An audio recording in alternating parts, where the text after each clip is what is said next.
Welcome back to another video, guys. So yeah, today it's another weekend's gone, and basically what I'm going to be doing today is working on that last ball joint that I struggled to get out. So we've had some parts come in. I've managed to get my service kit for the press tool. So we've got the actual main part of it here. So I went and bought the actual the full master kit, if you like. So it has should have every size, every adapter, every cup, if you like, of every type. Everything from small cars to trucks, apparently. You should be able to do ball joints with this tool. So hopefully it stands up to the test of time and doesn't break on me. But we now have one of these, so that's good. We've got some more gas canisters, so that's always useful for the blowtorch to heat anything up. And we've also got some small goodies over here that's come in. So we've got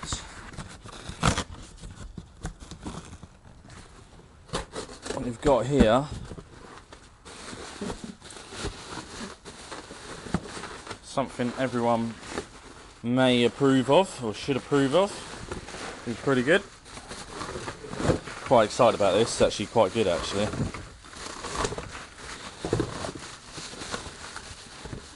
If anyone knows what this is before they actually see it, leave a comment down below, and yeah, see if you get it right. No cheating. There we go.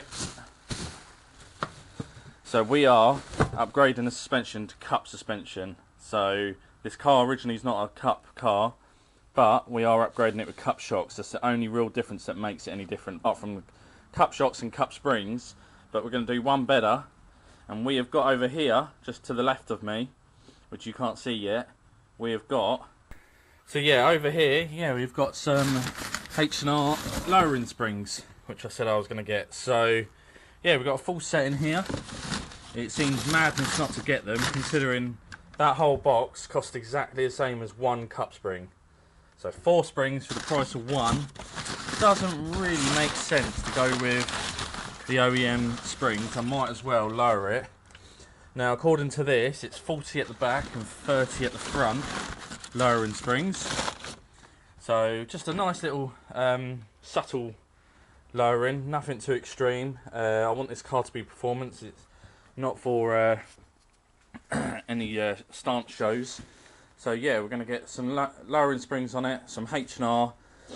These have been really raved about, basically, for this type of car, and sort of in general. They're really good brands. I've personally never used them before, but yeah, we'll give them a go, and yeah, they should be really good. Brand new shocks in the front. We're going to leave the rear shocks for now, because they should all be good and I shouldn't have to touch them when I do the springs. Yeah, so they were fine. The fronts were fine anyway, but they were a bit crusty, as you saw in the last video. So we've got brand new ones, and they look really nice, really smart.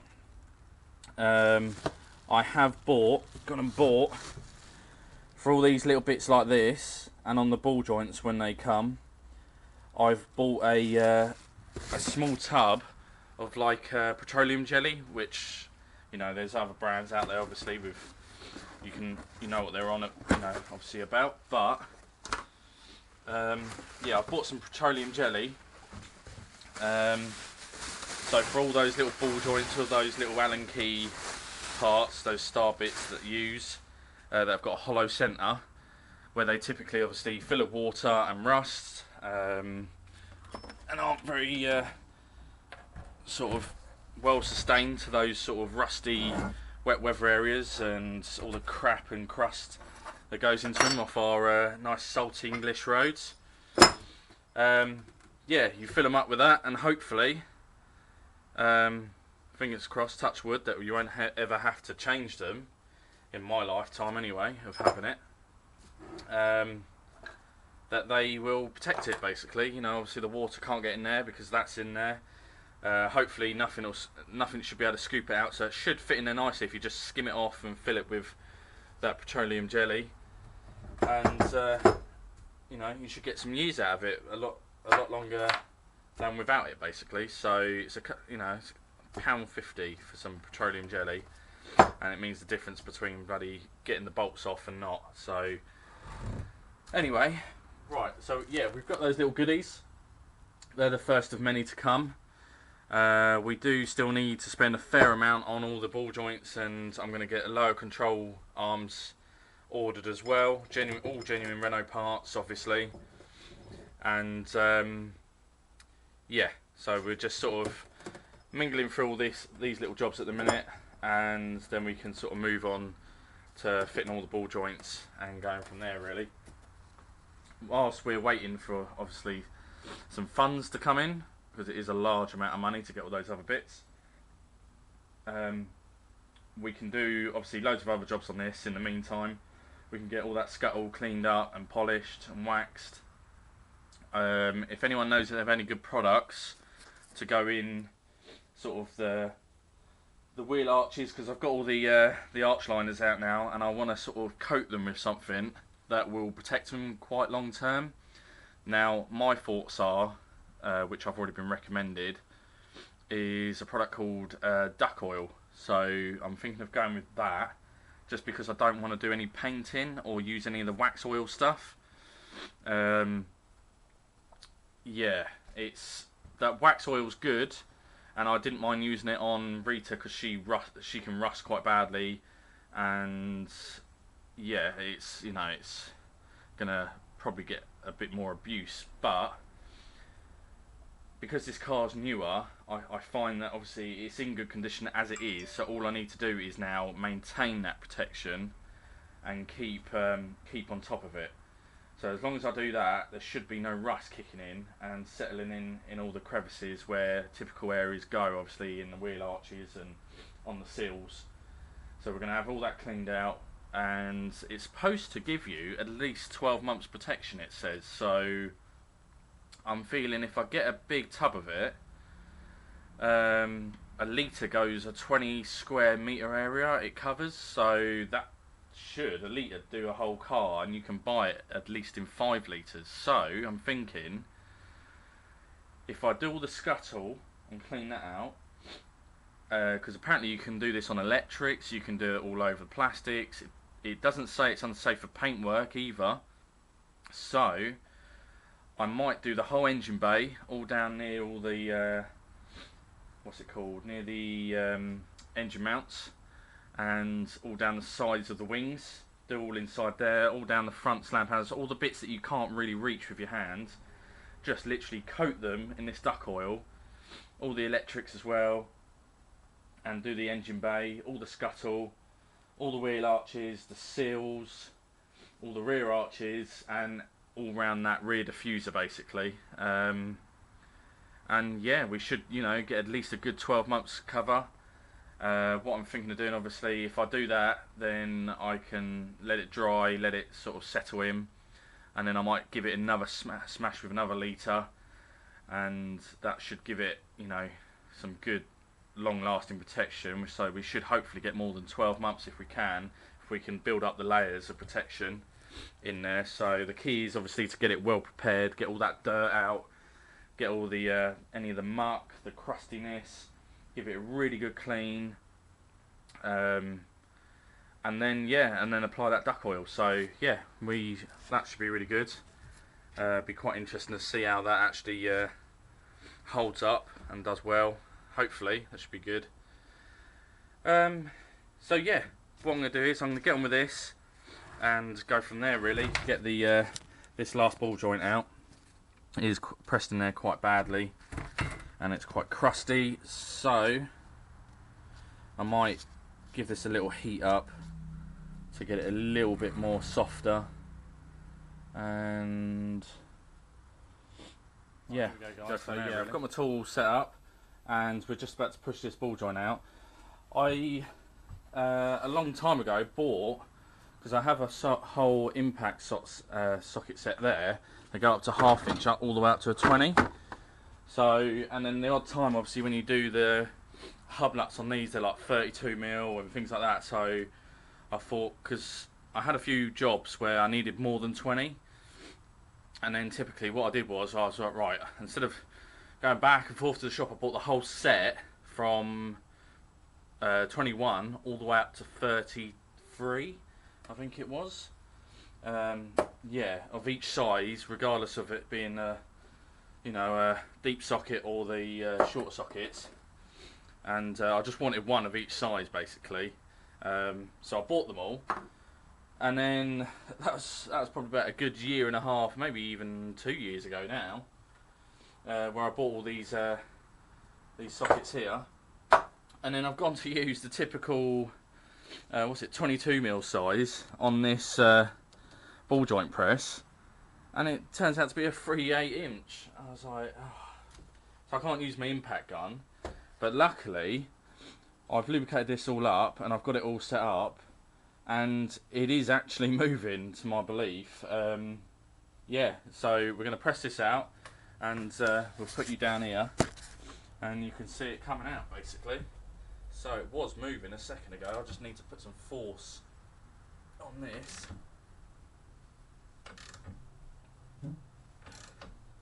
Yeah, it's definitely going.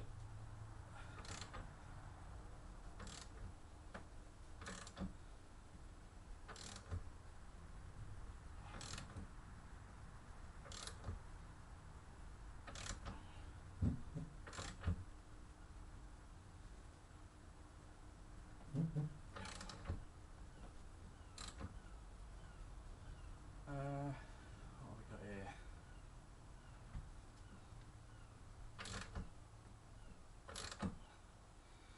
Probably want to get a bit more leverage on this without breaking my ratchet.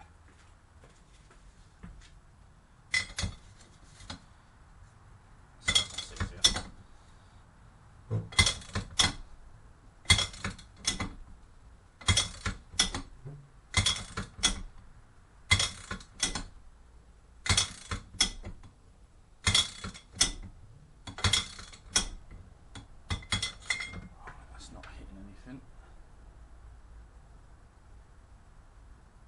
See the nib just coming to the end of the arm, so obviously you don't want to push it into this arm here because it'll break something. So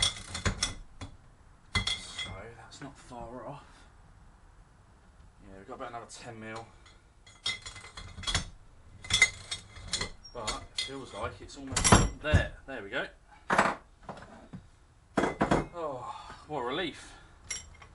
It actually worked. That was so much easier than I thought it'd be. That is fantastic, well worth the money. So yeah, I just picked that up on eBay. It was like £55 for the full master kit. You can buy the smaller kits, but it is out, finally. God, that made it look so easy. Oh dear. Right, that's one out. And right, that's a complete arm then. Let's put this back.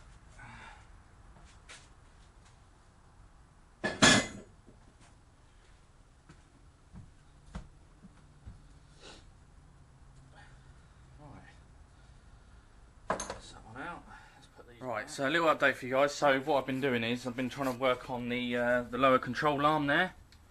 So as you can see, before obviously I couldn't get that bolt head off. That was just there, just in this gap here. I worked out that the hole's obviously bigger than the nut, so the nut could go through it easily, but then it wouldn't come obviously towards me, towards the camera this way, because of this piece here. So it needed like 20mm cut off it, but then even with that moving I couldn't still get it off, so I had to cut the whole head of the bolt off so I could slide it through the whole wishbone arm because of this this like little strut support here. There was just not enough angle basically to get it off, so I don't know how they expect you to get that off. So I've just lopped it off, and then what I'm going to do is I'm going to stick the bolt in from this way and stick a nut on this end so that you can undo it and then slide the bolt that way, because that's what you couldn't do. You couldn't slide the bolt that way, it had to go that way, and as you can see there's a subframe in the way, so they've sort of broken the laws of physics in my eyes, how they can actually get that bolt in. It seemed like that was put in, then the subframe was put in, and it wasn't thought out very well how you'd get that back off without cutting the arm off or anything like that. So I found a way. I've cut it off the head of the bolt, and we're going to put the same bolt back in, but put it in the opposite way. It's absolutely fine. It's not going to cause any issues. You know, it's in there nice and tight. I just don't know why they've done it that way. So yeah, that's off. Now my next mission is to see if I can save some wonga, and if I can get the bushings out of this. So one, I could even try and get this out as well, which needs to be sort of unthread by using this. I don't know if you need some special C-spanner to get that off. I might have a look to see if my coilover C-spanner might work on that. If not, failing that, we might have to use a little bit of brute force perhaps.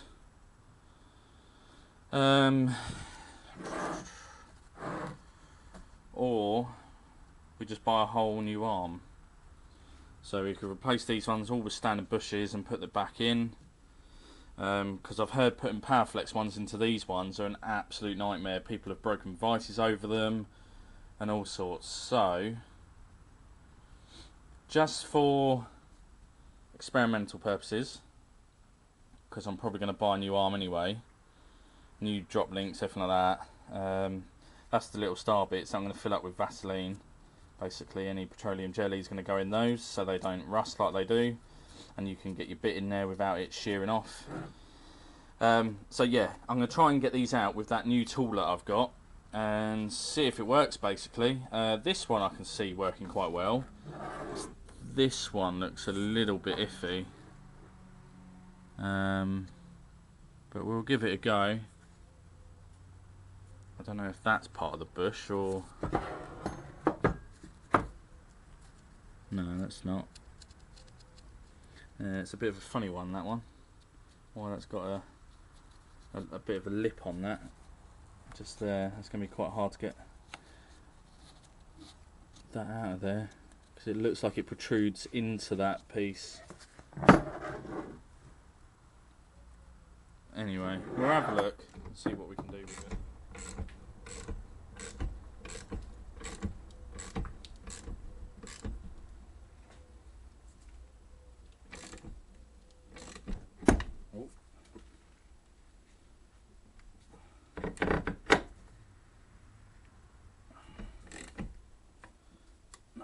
Hitting something quite funny there.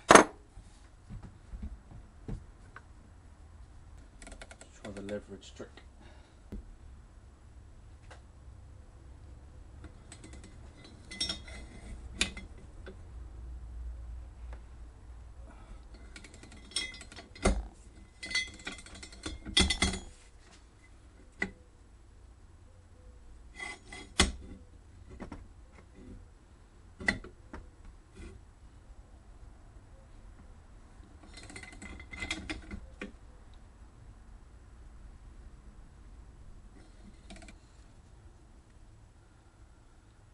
That's a bit of a funny one, that one.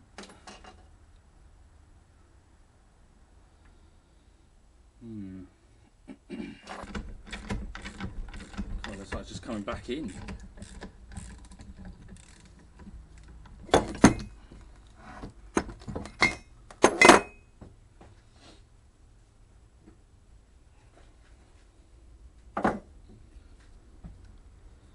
God, I didn't even move. Got a little bit out.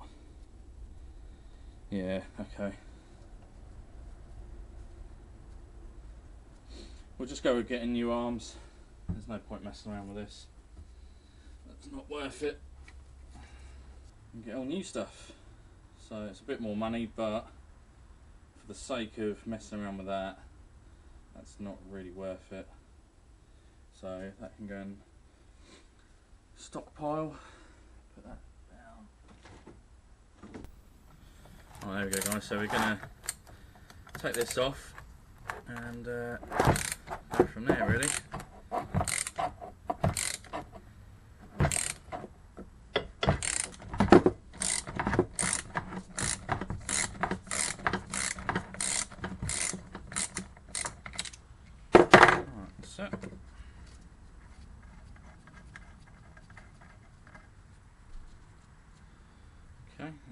one nut. Put that in there.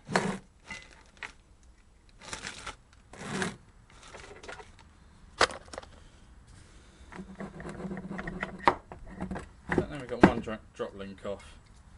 So yeah, it feels a bit, I don't know if it's supposed to feel that great.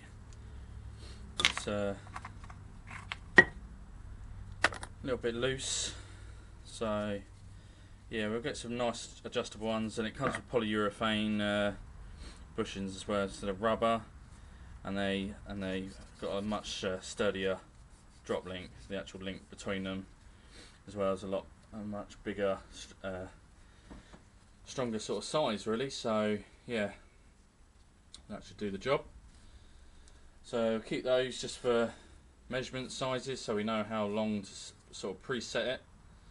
Right, so last little thing that I'm probably going to be able to do today, without those ball joints and the rest of the other small parts, I can't really move on too much further.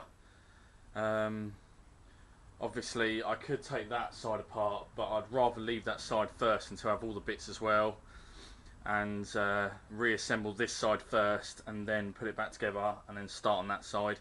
So do one side at a time, so I'm not mixing parts, not mixing bolts, things like that. But what I might do, just to finish it off, the last little bit, I need to get this little tie rod off here, which has a nut on the back. You can see that. So I need to just get that off the anti-roll bar. And that's about it really, other than cleaning all this, give it a good clean off, degrease it. I can then start to spray that duck oil at some point all inside these crevices, and hopefully that should protect it a bit longer, get all that muck off there, and go from there basically. So yeah, I'll get this off, and that's about it really for today. I can't really move much more forward with it, so until I get all the wishbone back, I'm going to have to do a trip to probably Renault and get all the nuts and bolts that I've had to cut off and replace them obviously with all genuine parts, because they will be of a certain threads and a certain temper, which means obviously a type of strength for the bolt. You can't just go down to your hardware store and put any old bolt in there, because they won't be rated to the right strength. Typically they're normally, is it a 10? Well, this one's 11.9. You can get your 10. I can't remember what it is now. It's a 10 point something as well, which is a higher grade. And then you got your typical sort of ones you get from your hardware store, are in the sort of 8 and lower, 8.8 and lower. Basically, 8.8 is still a high tensile bolt, but it's not really recommended, obviously, to put something like that in your car. So yeah, we're gonna go with that. I'll see what this one is. Yeah, so that's a 10.9, and that's to hold that strut bar up into the chassis of the car, and that goes up there.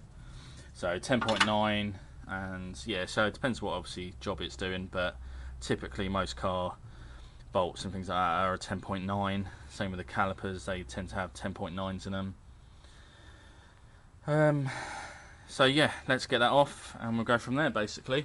So yeah, if you did like the video guys, don't forget to hit that like button, share it if you're new around here as well, and don't forget to, importantly, hit that subscribe button. Like I say, there is so much more of this to come, and we've only just sort of got into it really. Hero of the day obviously is this kit here. So highly recommended if you have one of these cars.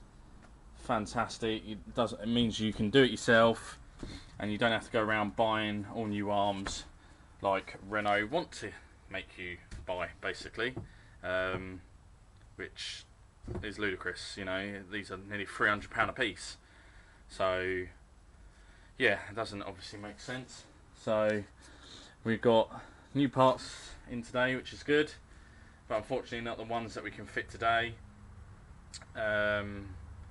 So I just need to buy 2 lower control arms, and I need 4 ball joints, the pivot ball joint and the actual ball, the other type of ball joint with a thread, and then we can start reassembling stuff really. Other than that, that's all I'm kind of waiting on.